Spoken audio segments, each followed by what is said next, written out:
नमस्कार दोस्तों, स्वागत है आप सबका हमारे यूट्यूब चैनल लॉ फ्रिज में। दोस्तों, आज हम आईपीसी में चैप्टर 3 के अंतर्गत पनिशमेंट के बारे में बात करेंगे। दोस्तों, आईपीसी में पनिशमेंट के बारे में प्रोविज़न जो है सेक्शन 53 से सेक्शन 75 तक दिया गया है। दोस्तों, इस चैप्टर में आने वाले पनिशमेंट के अंतर्गत आने वाले सेक्शंस 56, सेक्शन 58, 59, 61 और 61 को रिफिल यानी कि निरसित कर दिया गया है। दोस्तों, पनिशमेंट के बारे में आगे चर्चा करने से पहले हम आपसे कहना चाहेंगे कि आप लोग हमारे चैनल को ज़्यादा से ज़्यादा लाइक, शेयर और सब्सक्राइब करें, जिससे कि हम आपको बीच बीच में लॉ से रिलेटेड नॉलेज देते रहें। दोस्तों, अब हम चर्चा करेंगे आईपीसी में कितने प्रकार के पनिशमेंट दिए जाते हैं। तो दोस्तों, सेक्शन 53 ऑफ आईपीसी हमें ये बताता है कि आईपीसी में 5 प्रकार के दंड का प्रावधान किया गया है, जिसमें से पहला है मृत्यु यानी डेथ पेनल्टी, दूसरा आजीवन कारावास यानी कि लाइफ इम्प्रिजनमेंट, तीसरा है कारावास, और कारावास में भी 3 प्रकार के कारावास होते हैं, जिसमें पहला है सिंपल इम्प्रिजनमेंट, दूसरा है रिगरस इम्प्रिजनमेंट और तीसरा है सॉलिटरी इम्प्रिजनमेंट।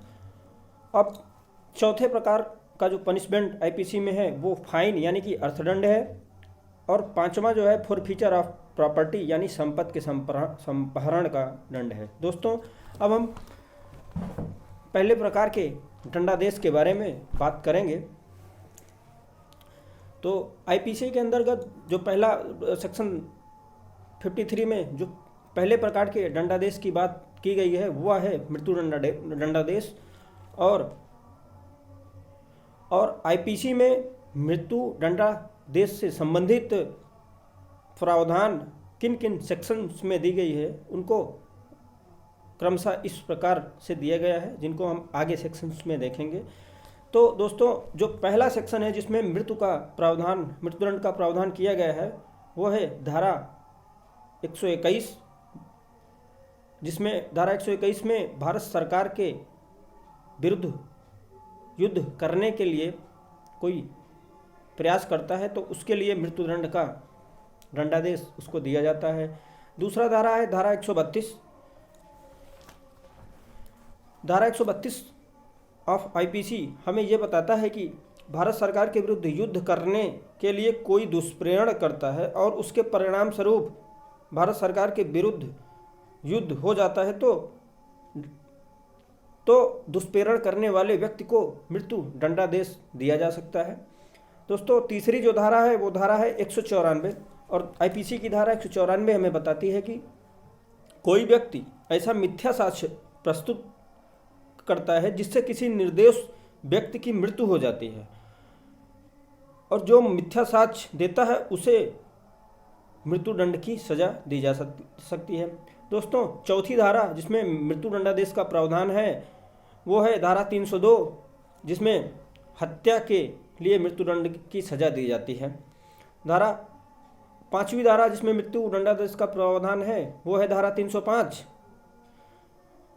और आईपीसी की धारा 305 हमें बताती है कि कोई इंटॉक्सिकेटेड पर्सन है या माइनर पर्सन है या इडियट पर्सन है और उस व्यक्ति को कोई सुसाइड के लिए दुष्प्रेरित करता है और उसके दुष्प्रेरण के फलस्वरूप वो इंटॉक्सिकेटेड पर्सन, माइनर पर्सन और इडियट यानी कि पागल पर्सन सुसाइड कमिट कर लेता है, तो इस प्रकार के दुष्प्रेरण करने वाले व्यक्ति को आईपीसी की धारा 305 के अंतर्गत मृत्यु दंडादेश दिया जा सकता है। दोस्तों, मृत्यु दंडादेश के संबंध में जो 6वीं धारा है वो आईपीसी की धारा 396 है, और आईपीसी की धारा 396 हत्या सहित डकैती को बताता है। यदि डकैती का अपराध किया जाता है और साथ ही साथ डकैती के दौरान किसी व्यक्ति की हत्या कर दी जाती है तो ऐसे डकैती करने वाले व्यक्तियों को मृत्युदंड की सजा दी जा सकती है। दोस्तों, 7वीं धारा जो मृत्यु दंडादेश के बारे में प्रावधान करती है वो है आईपीसी के धारा 364A। और आईपीसी की धारा 364A हमें बताती है यदि कोई व्यक्ति किसी का अपहरण करता है और उससे उसके परिवार से फिरौती मांगता है और उसकी हत्या कर देता है, तो इस प्रकार अपहरण करके फिरौती मांग कर उसकी हत्या कर देने वाले व्यक्ति को आईपीसी की धारा 364A के अंतर्गत उसे मृत्यु दंड की सजा दी जा सकती है। दोस्तों, 8वीं धारा जिसमें मृत्युदंड का प्रावधान है वो है आईपीसी की धारा 376A और आईपीसी की धारा 376E। दोस्तों, आईपीसी की धारा 376A हमें बताती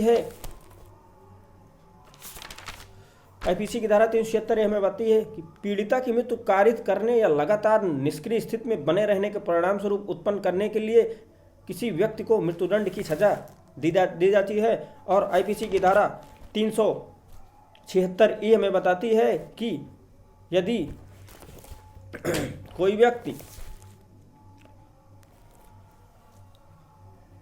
किसी अपराध की पुनरावृत्ति करता है तो उसको मृत्युदंड की सजा दी जा सकती है। इन धाराओं में मृत्युदंड यानी कि धारा 376A और धारा 376E में मृत्युदंड या आजीवन कारावास की सजा भी दी जा सकती है।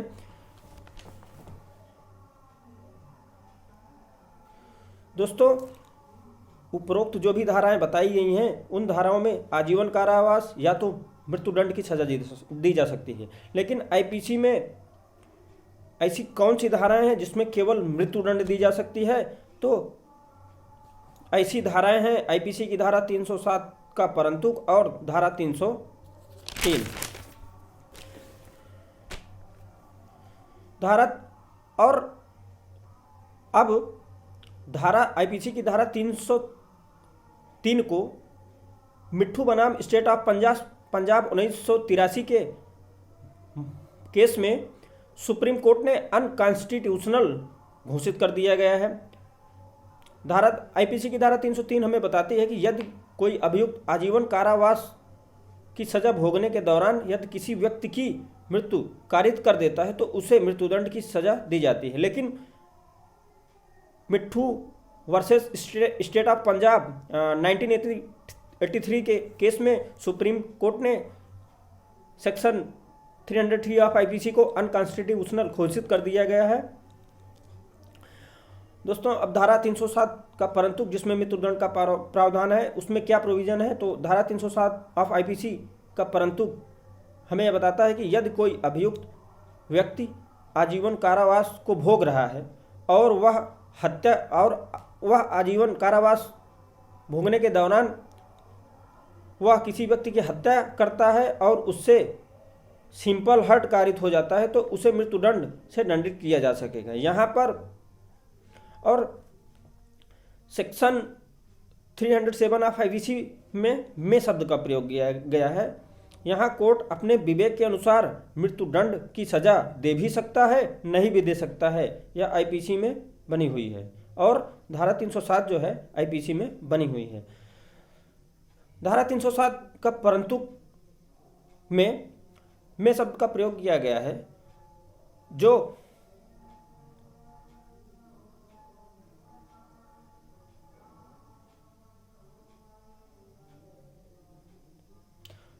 कोर्ट के डिस्क्रिएशन पर डिपेंड करता है कि वह मृत्युदंड की सजा दे भी सकता है और नहीं भी दे सकता है।